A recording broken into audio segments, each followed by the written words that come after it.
Do the right thing at all times, regardless of who's doing the wrong thing. You know, one evening, on a Sunday evening, I was driving down the streets of Lagos and I approached a traffic light. There wasn't much traffic going on that day. In fact, there really was no other car crossing past the light. And so I stopped at the right light because it was a red light.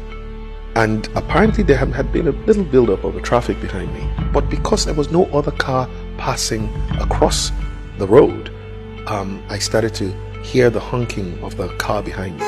I peeped into my rear view mirror and there was a beautiful Jeep, and this lady who was driving it was honking and telling me, literally signaling with her hand, go, go, go. Of course I wasn't going to go. I wouldn't go, even if I could, but I wouldn't. And finally, when the light turned green and we turned onto another major intersection, this lady drove up behind me and she started to frantically, as she wound down her glass, said to me in a language that I understand, Yoruba, and she was just saying to me, you are mad, you are crazy, for essentially stopping at a red light.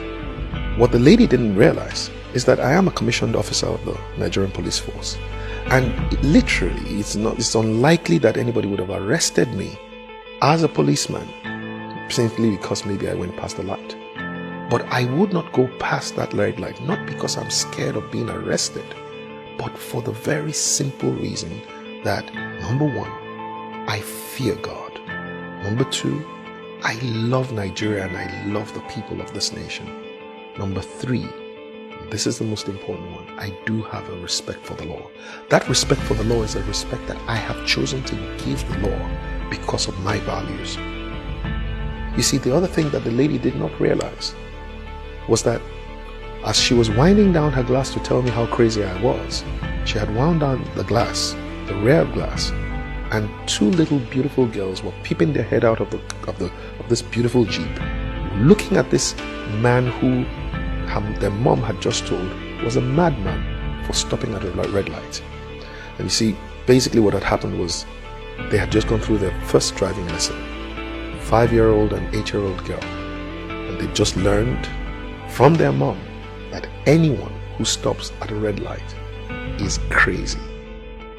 This is essentially how we have confused a generation. And I'm sure you know that there was a time when there was a generation that knew what was right from wrong and chose to do what was right. And somehow they passed on the wrong signal to the next generation. Once that generation got confused, they started to look at what was right and look at what was wrong and called what was wrong all right. You know, the word all right comes from two words, altered right. It used to be wrong, but somehow now it's altered right. It's all right. But guess what?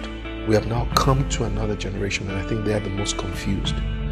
This is the generation that begins to think that what is wrong is right and what is right is wrong.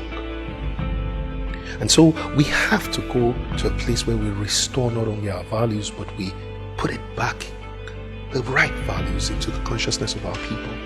And the only way we can do so is each of us, especially you and I, choosing to be the ABCD of our values. In other words, first we have to be the advocates of our values.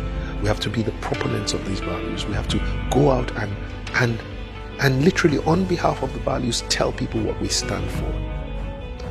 My great mentor, Dr. Christopher Collade, said, it's not enough for you to stand for what is right.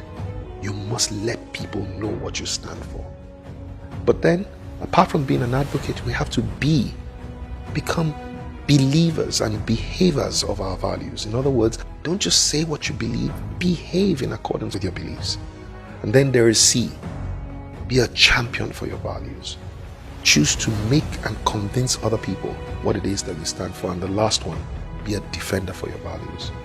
You know, you have to defend your values. Every time your values are violated, stand up for your values. You're standing on a queue and somebody else wants to go past that queue, say something. Don't just say Nigerians. No, say something. Insist that your values, the right values, must also be defended. And this is how we will put the right values back into the consciousness of our nation.